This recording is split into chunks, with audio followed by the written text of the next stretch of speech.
रख हौसला, आगे वो मंजर भी आएगा। परीक्षार्थी के साथ जीके टॉप मास्टर भी आएगा। तू थक हार कर ना बैठ, ये बोर्ड से लड़ने वाले मुसाफिर, नंबर भी मिलेगा और मिलने का मजा भी आएगा। तो स्वागत करते हैं दोस्तों आप सभी का फिर से एक नएदार धमाकेदार वीडियो में। दोस्तों आज का ये वीडियो जेईई बोर्ड के क्लास 11 के सभी विद्यार्थी के लिए बहुत ही मोस्ट इंपोर्टेंट वीडियो रहने वाला है, जिसका भी बोर्ड एग्जाम 28 फरवरी और 29 फरवरी को रहने वाला है। क्योंकि हमारे पास आर्ट्स के जो विद्यार्थी है इनका जो पेपर 28 फरवरी को है और 29 फरवरी को साइंस और कॉमर्स का एग्जाम होने वाला है। आपके लिए दोस्तों आ गए हैं दोस्तों लेकर के वायरल प्रश्न, जो कि आपका इकोनॉमिक्स का रहने वाला है, जो कि 100% कॉपी में नोट करके लिख लीजिएगा कि एग्जाम में प्रश्न आएगा ही आएगा। तो चलिए दोस्तों बिना देरी के वीडियो को शुरू करते हैं। वीडियो को अंत तक देखिए, आप फुल एमसीक्यू दोस्तों इस बार आने वाला है, टोटल 40 गो आएगा। ठीक है, समय आपको 1 घंटा रहेगा। इकोनॉमिक्स का आज हम लोग सोल्व करने वाले हैं। चलिए हम लोग जो वीडियो को शुरू करते हैं, वीडियो पर अंत तक बन रहिएगा। चलिए दोस्तों बिना देरी के वीडियो को शुरू करते हैं। ठीक है, और वैसे विद्यार्थी जो बोलते हैं सर इंग्लिश में क्वेश्चन को लेकर आइए, देख लीजिए हिंदी इंग्लिश दोनों है, क्योंकि बोर्ड एग्जाम में इसी प्रकार का रहेगा, हिंदी इंग्लिश दोनों में। ठीक है, और एक एक प्रश्न को दिमाग में आपका ठोक के रहेंगे। देखिए पहला प्रश्न का था, निम्नलिखित में से प्रश्नावली की एक विशेषता कौन नहीं है? कौन नहीं दोस्तों, which of the following is not a characteristic of a questionnaire. मतलब सर कहता है ऐसा विशेषता बताओ जो प्रश्न में नहीं होता है। तो प्रश्न वाली लंबी हो सकती है, प्रश्न में उत्तर का संकेत नहीं मिलना चाहिए, प्रश्नों का क्रम सामान्य से वशिष्ठ होना चाहिए, प्रश्न स्पष्ट होना चाहिए। कौन विशेषता प्रश्न में नहीं होना चाहिए? तो आपका अनुसार जो पहला ऑप्शन है वो हो जाएगा ऑप्शन नंबर बी नंबर, प्रश्न में उत्तर का संकेत नहीं मिलना चाहिए। तो ये ऑप्शन नंबर बी हो जाएगा, क्योंकि अगर प्रश्न में उत्तर का संकेत नहीं मिलेगा तो ये कैसा प्रश्न है? अगर आप किसी भी प्रश्न को पढ़ते हैं तो उसका आंसर आपको पता है, तो कैसे आप बोलिएगा कि नहीं पता है? पता होना चाहिए। तो ऑप्शन नंबर बी हो जाएगा इसका करेक्ट ऑप्शन। ठीक है, 2 नंबर, संख्यायिकी का जनक किसे कहा जाता है? संख्यायिकी का जनक किसे कहा जाता है? ठीक है, देखिए संख्यायिकी का जो जनक है दोस्तों उनका जो नाम है, क्या नाम है? Gottfried Achenwall, Gottfried Achenwall, Gottfried Achenwall. ठीक है, एक और चीज बात, अगर आपसे अर्थशास्त्र का जनक पूछे तो बोलेगा एडम स्मिथ। क्या नाम है? Adam Smith. ठीक है, ये है अर्थशास्त्र का जनक, ये आपका संख्यायिकी का जनक है गॉडफ्राइड एकेनवाल। ठीक है, चलिए 3 नंबर, अर्थशास्त्र जीवन के कारोबार के संदर्भ में मनुष्य का अध्ययन है। यह कथन किस अर्थशास्त्री का है? Economics is the study of a man of the ordinary business of A life, this statement is was economics. मतलब कहता है अर्थशास्त्र जीवन के कारोबार में एक संदर्भ मनुष्य का अध्ययन है। ठीक है, यह किसका कथन है? कौन कहा था दोस्तों? आपको बताना है। ठीक, यहाँ पर 3 का हो जाएगा ऑप्शन नंबर सी नंबर। ठीक है, अल्फ्रेड मार्शल ने कहा था। ठीक है, चलिए 4 नंबर, मुकोत्तर प्रश्न के संबंध में कौन सा कथन सत्य है? मुकोत्तर प्रश्न के संबंध में कौन सा प्रश्न सत्य है? विच of the following statement is true regarding the open ended questions. ठीक है, तो 4 का जो करेक्ट ऑप्शन नंबर ए हो जाएगा, सही व्याख्या करना, यही तो मुकोत्तर प्रश्न का संबंध है। ठीक है, जो कि सत्य है, डिफिकल्ट टू एक्सप्लेन। चलिए 5 नंबर कह रहा है दोस्तों, प्रास का क्या अर्थ होता है? सर प्रास मतलब क्या? प्रास का क्या अर्थ होता है? What is meant by range? Range क्या होता है? तो रेंज का मतलब होता है R is equal to, formula लिखिएगा एल माइनस एस। एल जो कि आपका अधिकतम हो गया और एस आपका न्यूनतम प्रेक्षण हो गया। अधिकतम में से न्यूनतम प्रेक्षण के बीच का अंतर को हम लोग प्रास कहते हैं, रेंज कहते हैं। तो ऑप्शन नंबर ए हो जाएगा, different between the maximum and minimum observation. ठीक है, चलिए आगे दोस्तों 6 नंबर का था, लिंग के आधार पर भारतीय जनसंख्या को पुरुष एवं महिलाओं 2 वर्ग में विभाजित करना निम्न में से किस वर्गीकरण का उदाहरण है? To classify Indian population into male and female on the basis of gender in the explain of the which of that classification। ठीक है, तो 6 का जो करेक्ट ऑप्शन नंबर डी हो जाएगा, गुणात्मक होना चाहिए। ठीक है, चलिए आगे दोस्तों 7 नंबर बोल रहा है, किस सारणी में पंक्ति शीर्ष को क्या कहा जाता है? यानी कि किसी सारणी में जो पंक्ति शीर्षक होता है, ठीक है, उसको क्या कहते हैं? What the row heading in the table is called, उसको हम लोग कहते हैं, क्या कहते हैं? तो कोई भी शीर्ष पंक्ति उसको हम लोग कहते हैं, क्या कहते हैं? अवशीर्ष कहते हैं, स्टब्स कहते हैं। ठीक है, चलिए 8 नंबर, आयत चित्र किस प्रकार के चर के लिए बनाए जाते हैं? जो भी आय चित्र होता है, ठीक है, वो कौन से चर के लिए बनाया जाता है, तो स्वतंत्र चर के लिए बनाया जाता है, ठीक है, कंटिन्यूअस वेरिएबल के लिए बनाया जाता है। तो ऑप्शन नंबर ए हो जाएगा। चलिए तो चलिए दोस्तों नेक्स्ट आपका 9 नंबर कह रहा है कि सभी प्रेक्षणों के मूल्यों के योग को प्रेक्षणों की संख्या से भाग देने पर प्राप्त भागफल को क्या कहा जाता है? What is the quotient obtained by dividing the sum of the values of the all observation by the number of observation called? ठीक है, यानी दोस्तों यहां पर अगर हम लोग देखें तो आपका सूत्र जो होता है इसके मुताबिक क्या होता है, एक्स बार, यहां पर गोल कैसे आ जा रहा हो यहां पर, ठीक है, चलिए x bar is equal to sigma, ठीक है, सिग्मा कैसे लिखते हैं सर, सिग्मा, ठीक है, एक्स बट्टे में एन। अगर एक्स की जगह हम लोग कुछ भी पुट कर सकते हैं, कुछ भी, तो आपका एक्स बार का वैल्यू आगा, यानी कि यहां पर हम लोग 9 का जो राइट आंसर है वो समांतर माध्य इसका हो जाएगा करेक्ट ऑप्शन, ठीक है। क्या कहते हैं, समांतर माध्य कहते हैं, ठीक है, भागफल को क्या कहते हैं, समांतर माध्य कहते हैं। आगे 10 नंबर कहता है निम्नलिखित में से किस औसत की गणना करने के लिए आंकड़ों को बढ़ते क्रम में रखना अनिवार्य है? आखिर के दोस्तों in the calculation of which type of average is the mandatory by arrange the data increasing order.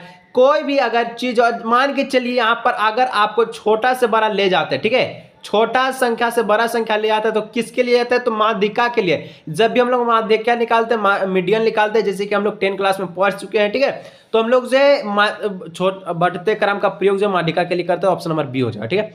11 number निम्नलिखित में से कौन सा औसत दिए गए आंकड़ों के 4 बराबर भागों में विभाजित करता है?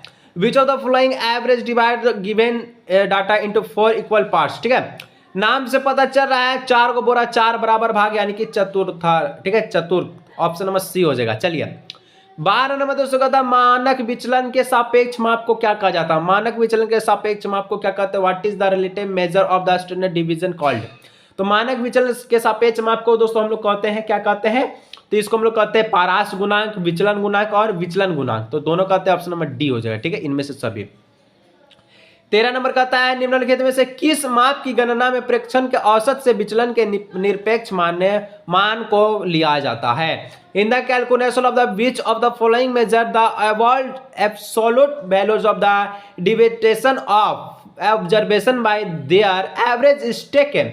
बोल रहा है, फिर से सुन लीजिए, निम्नलिखित में से किस माप की गणना में प्रेक्षण के औसत से विचलन के निरपेक्ष मान किया जाता है? तो 13 का जो करेक्ट ऑप्शन नंबर बी हो जाएगा, माध्य विचलन, मीन डिवीजन, ठीक है। चलिए 14 नंबर दोस्तों कहता है यदि किसी आंकड़े का मानक विचलन 16 तथा समांतर माध्य 50 हो तो, ठीक है, विचलन गुणांक कितना होगा? चलिए सूत्र डायरेक्ट हम लोग लगाते हैं। विचलन गुणांक का सूत्र होता है दोस्तों, क्या होता है, मानक विचलन, ऊपर में जाएगा मानक, नीचे में आ जाएगा, ठीक है, विचलन गुणांक का सूत्र हम लगा रहे हैं, ठीक है, मानक विचलन बट्टे में हो जाएगा समांतर माध्य, ठीक है, समांतर माध्य, ठीक है।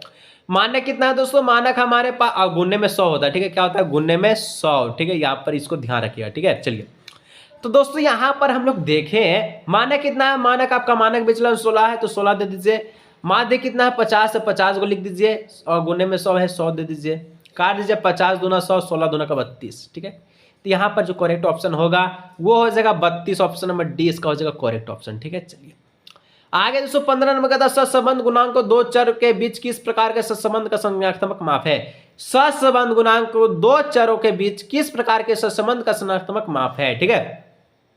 तो यहाँ पर दोस्तों जो 15 का जो करेक्ट ऑप्शन नंबर बी हो जाएगा, रेखिक सहसंबंध, ठीक है, लीनियर करेक्शन, ठीक है। चलिए 16 नंबर का था यदि दो चरों के बीच सहसंबंध पूर्णतः धनात्मक होता है तो सहसंबंध गुणांक का मान क्या होगा? ठीक है, यदि दो चर के बीच सहसंबंध पूर्णतः धनात्मक है, पॉजिटिव है, तो सहसंबंध का जो मान होगा वो कितना होगा? तो 16 का जो करेक्ट ऑप्शन नंबर बी हो जाएगा 1 होगा, ठीक है। चलिए 17 कोटि सहसंबंध के विकास का श्रेय किसे जाता है? तो कोटि सहसंबंध का जो विकास का श्रेय है दोस्तों ये किसे जाता है? तो 17 का हो जाएगा ऑप्शन नंबर सी, ठीक है, स्पेयरमैन को जाता है। और एक फॉर्मूला होता है, ठीक है, क्या होता है? फॉर्मूला होता है दोस्तों आपका कि फॉर्मूला जो होता है वो होता है रो, ठीक है, बराबर 1 - 6 आपका सिग्मा डी D2, ठीक है, और नीचे में दोस्तों आपका हो जाएगा क्या हो जाएगा? n square -1। ये आपका फॉर्मूला भी डायरेक्ट पूछ सकता है, ठीक है, कोटि सहसंबंध का। चलिए आगे दोस्तों नेक्स्ट बढ़ते हैं। तो 18 नंबर कहता है निम्नलिखित में से कौन सा सूचकांक खुदरा कीमतों में औसत परिवर्तन को मापता है? 18 का ऑप्शन नंबर हो जाएगा क्या होता है? तो संवैधानिक सूचकांक, थोक सूचकांक, औद्योगिक उत्पादन सूचकांक, ऑप्शन नंबर डी उपभोक्ता सूचकांक कीमत, ऑप्शन नंबर डी हो जाएगा इसका। ठीक है, चलिए आगे दोस्तों बढ़ते हैं। 19 नंबर कहता है लेस्पेयर का कीमत सूचकांक में किस भार के रूप में प्रयुक्त किया जाता है। तो लेस्पेयर का सूचकांक दोस्तों भार में कौन से भाग में आपको जो है प्रयुक्त किया जाता है। तो यहाँ पर which is the use has weight in calculation of the Laspeyres index number. तो 19 का जो करेक्ट ऑप्शन है ऑप्शन नंबर डी हो जाएगा। ठीक है, आधार अवधि की मात्रा, जैसे कि अगर हम लोग देखें तो सिग्मा P1Q0 है। ठीक है, नीचे में हो जाएगा, इसका सूत्र लिख रहे हैं। ठीक है, सिग्मा P0Q0, तो जो Q0 हुआ, ठीक है, यहाँ पर Q0 जो है यही आपका आधार अवधि की मात्रा हो जाएगा। ठीक है, चलिए 20 नंबर, मदों के सापेक्षिक महत्व को बढ़ाने वाला सूचकांक को क्या कहा जाता है। तो मदों के सापेक्षिक महत्व को बढ़ाने वाला सूचकांक को दोस्तों कहते हैं, क्या कहते हैं, तो सरल सामूहिक सूचकांक, सरल मूलानुपात सूचकांक, ठीक है, भारित सूचकांक यानी ऑप्शन नंबर डी हो जाएगा। इनमें से सभी इंडेक्स कहते हैं। ठीक है, 21 नंबर, अर्थव्यवस्था का प्राथमिक क्षेत्र किस से संबंधित है। तो अर्थव्यवस्था का जो प्राथमिक क्षेत्र है वो कृषि से संबंधित है, एग्रीकल्चर से संबंधित है। What is the primary sector of an economics is related to agriculture. ठीक है, योजना आयोग का गठन किस वर्ष किया गया। ठीक है, तो योजना आयोग का जो गठन है दोस्तों कब किया गया, तो ये आपका 22 का हो जाएगा, ऑप्शन नंबर क्या हो जाएगा, सी नंबर। ठीक है, 1950 में किया गया। ठीक है, लागू हुआ 1951 में। ठीक है, इसको भी याद कर लीजिएगा। चलिए आगे दोस्तों 23 नंबर का था, भारत की अंतिम पंचवर्षीय योजना कौन सी है। तो भारत का जो अंतिम पंचवर्षीय योजना था वो आपका 2012 से 2017 था, वो आपका सी हो जाएगा, यानी कि 12वीं पंचवर्षीय योजना। ठीक है, चलिए आगे दोस्तों बढ़ते हैं। तो 24 नंबर का था, भारत में नई आर्थिक नीति की शुरुआत किस वर्ष की गई। तो भारत में जो नई आर्थिक नीति इन विच या new economic policy started in India. तो भारत में नई आर्थिक नीति का शुरुआत दोस्तों 1991 में किया गया, 1951 में, ऑप्शन नंबर सी हो जाएगा। ठीक है, चलिए 25 नंबर, विनिवेश का उद्देश्य क्या है। तो विनिवेश का मतलब क्या होता है, what is the objective of, ठीक है, डिसइन्वेस्टमेंट। ठीक है, तो ऑप्शन नंबर 25 का जो करेक्ट ऑप्शन है ऑप्शन नंबर डी हो जाएगा। ठीक है, कि वित्तीय अनुशासन बढ़ाना, आधुनिकीकरण में सहायता देना, सरकार द्वारा आय एकत्रित करना, ऑप्शन नंबर डी हो जाएगा। इनमें से सभी। चलिए 26 दोस्तों कहता है, विश्व व्यापार संगठन WTO की स्थापना किस वर्ष की गई। और इसका उत्तर हम नहीं बताएंगे, हम बार बार बता चुके हैं, हर एक प्रश्न में आपको 10 में तो इतना बताएं कि आप भूले नहीं होंगे। WTO का स्थापना कब किया गया। ठीक है, विश्व व्यापार संगठन का स्थापना कब किया गया, नीचे कमेंट करके बताइएगा, सबका आंसर आना चाहिए नेम के साथ। ठीक है, चलिए 27 नंबर कहता है, ग्रामीण जनता की आजीविका का मुख्य आधार क्या। तो ग्रामीण जनता का मुख्य जो आधार है, ठीक है, आजीविका का, वो दोस्तों अगर देखिए जो गांव में जो लोग रहता है वो कृषि पर आधारित होता है, तो ऑप्शन नंबर ए हो जाएगा कृषि। ठीक है, कृषि के आधार पर वो अपना आजीविका को पालते हैं, रोजी रोटी को प्राप्त करते हैं। ठीक है, चलिए 28 निम्न में से कौन सा देश कपास का सबसे बड़ा उत्पादक देश है। तो दोस्तों देश कौन हो जाएगा यहाँ पर आपसे 28 नंबर जो है वो हो जाएगा ऑप्शन नंबर डी भारत। और भारत में आपका जो गुजरात है वो कपास के लिए बहुत ही फेमस है, क्योंकि गुजरात में सबसे ज्यादा मिट्टी पाया जाता है। ठीक है, काली मिट्टी। ठीक है, चलिए 29 नंबर का था, महात्मा गांधी राष्ट्रीय ग्रामीण रोजगार गारंटी अधिनियम किस वर्ष पारित हुआ। ठीक है, तो महात्मा गांधी जो गारंटी जो आपका रोजगार अधिनियम जो दिया गया था, in which year was Mahatma Gandhi rural employment guarantee act pass. ठीक है, तो महात्मा गांधी आपका रोजगार गारंटी अधिनियम दोस्तों 2005 में पारित किया गया। इसमें बोला था 100 दिनों तक रोजगार मिलेगा, और ये 200 जिलों तक लागू किया गया था। ठीक है, तो ऑप्शन नंबर बी हो जाएगा। ठीक है, चलिए आगे दोस्तों 30 नंबर का था, निम्न में से कौन सा मानव पूंजी नहीं है। तो इंजीनियर, डॉक्टर, शिक्षक मानव पूंजी है। क्यों, आप इंजीनियर से पैसा कमा सकते हैं, डॉक्टर बन करके, शिक्षक से, लेकिन आप कंप्यूटर हो नहीं, तो कंप्यूटर नहीं होगा, तो ऑप्शन नंबर बी ये जो मानव पूंजी नहीं है। ठीक है, मतलब आप मानव पूंजी खुद का पूंजी, अगर आप डॉक्टर, आपका हाथ में हुनर है, ठीक है, तो यहाँ पर इस प्रकार से हो गया। चलिए which of the following is not human capital. ठीक है, ऑप्शन नंबर बी कंप्यूटर। चलिए 31 मानव विकास है। मानव विकास क्या है दोस्तों, ह्यूमन डेवलपमेंट इज, तो मानव विकास एक साध और साधन दोनों है, यानी कि साधन भी है और साध दोनों है, तो ऑप्शन नंबर बी हो जाएगा, बोथ मीन एंड इन। ठीक है, चलिए आगे दोस्तों हम लोग नेक्स्ट बढ़ते हैं। 32 नंबर का था, ज्ञान आधारित अर्थव्यवस्था के रूप में भारत के रूपांतरित होने के लिए निम्नलिखित में से कौन सा कारक उत्तरदायित्व है। ज्ञान आधारित अर्थव्यवस्था के रूप में भारत के रूपांतरित होने के लिए निम्न में से कौन सा कारक उत्तरदायित्व है। तो यहाँ पर जो करेक्ट ऑप्शन है, विच of the following factor responsible for the transformation of the India, ठीक है, इनटू नॉलेज बेस्ड इकोनॉमिक। तो दोस्तों 32 का हो जाएगा ऑप्शन नंबर क्या हो जाएगा, 32 का जो correct option option number D हो जाएगा, कि परिवहन का विकास, ठीक है, और शहरीकरण, सूचनाओं और प्रौद्योगिकी का विकास, ऑप्शन नंबर डी इनमें से सभी। चलिए 33 आधारित संरचना के अंतर्गत आता है। तो आधारित संरचना के अंतर्गत कौन आता है, तो यहाँ पर दोस्तों यहाँ पर जो करेक्ट ऑप्शन है, बिजली, सिंचाई, सड़क का निर्माण, यानी ऑप्शन नंबर डी उपयुक्त सभी। ठीक है, चलिए 34 नंबर दोस्तों कहता है क्षेत्रीय ग्रामीण बैंक की स्थापना कब किस वर्ष की हुई। तो क्षेत्रीय ग्रामीण बैंक का जो स्थापना दोस्तों कब किया गया, तो ये आपका 1975 ईस्वी में किया गया। तो ऑप्शन नंबर बी हो जाएगा इसका करेक्ट ऑप्शन।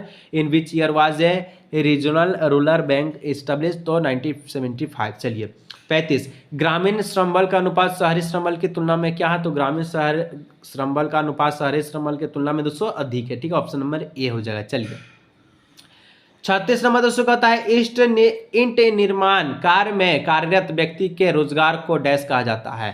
तो यहाँ पर क्या कहा जाता है, ठीक है, ईंट निर्माण कार्य में कार्यरत व्यक्ति को क्या कहा जाता है दोस्तों। तो यहाँ पर जो 36 का जो करेक्ट ऑप्शन है वो हो जाएगा ऑप्शन नंबर सी, दिहाड़ी मजदूर कहते हैं। ठीक है, जो भी मजदूर होता है वो अपना ईंट पारता है तो उसको हम लोग दिहाड़ी मजदूर कहते हैं, दिहाड़ी। ठीक है, यानी कि वो रोज के दिन पे काम करता है, उसको हम लोग दिहाड़ी मजदूर कहते हैं। 37 इनमें से कौन सा ऊर्जा गैर परंपरागत स्रोत है। गैर मतलब दोस्तों अभी हाल फिलहाल में आपके वर्तमान में जो हुआ है, ठीक है, जैसे कि यहाँ पर सौर ऊर्जा है जो कि ऑप्शन नंबर सी इसका हो जाएगा करेक्ट ऑप्शन। ये गैर परंपरागत स्रोत है, क्यों है, क्योंकि आपके भविष्य में अभी आया है, ठीक है, यानी वर्तमान में आया है, ये पहले नहीं था आपके पूर्वजों में। ठीक है, पूर्वज में कोयला था, पन बिजली था, ताप बिजली था, ठीक है, थर्मल पावर था, ठीक है, कोल था, इस प्रकार से। 38 इनमें से कौन स्वास्थ्य के निर्धारण का सूचक है। तो 38 का जो करेक्ट ऑप्शन नंबर हो जाएगा शिशु मृत्यु दर। ठीक है, चलिए आगे दोस्तों 39 दो और प्रश्न है, अभी तक सब्सक्राइब नहीं किया जरूर से सब्सक्राइब कीजिएगा। और अगर दोस्तों बोर्ड एग्जाम 2024 का तैयारी करें, आप सभी के लिए सबसे बेहतरीन गेस्ट पेपर को लेकर आ चुके हैं। अगर अभी तक दोस्तों गेस्ट पेपर को आप बाय नहीं किए जरूर से जरूर बाय कीजिएगा। मात्र 240 रुपये में आपको गेस्ट पेपर मिलेगा। ठीक है, कैसे मिलेगा, तो यहाँ पर आपको क्या करना है, यहाँ पर जो नंबर दिख रहा है इस नंबर पर आपको व्हाट्सअप करना है। व्हाट्सअप करने के बाद दोस्तों अगर आप पेटीएम, गूगल पे, फोन पे यूज करते हैं तो आपको जो QR कोड भेजा जाएगा तब आप दोस्तों 40 रुपये पे कर दीजिएगा। ठीक है, चाहे आप आर्ट्स के स्टूडेंट हैं, साइंस के या कॉमर्स के, सभी के लिए गेस्ट पेपर उपलब्ध मात्र 40 रुपये में ऑल सब्जेक्ट। तो जल्दी से इस नंबर पर व्हाट्सअप कीजिए और गेस्ट पेपर को प्राप्त कीजिए ताकि और आसानी से हम लोग पढ़ सके और आप भी पढ़ सके। ठीक है, चलिए 39 जैविक खाद को खेती के लिए सबसे उपयुक्त क्यों माना जाता है। तो जैविक खाद को इसलिए मानते हैं क्योंकि इसमें रासायनिक पदार्थ नहीं होता, ठीक है, केमिकल इसमें नहीं मिलता इसलिए। 40 सार्क का गठन कब हुआ। तो सार्क का गठन 208 दिसंबर 1985 में हुआ।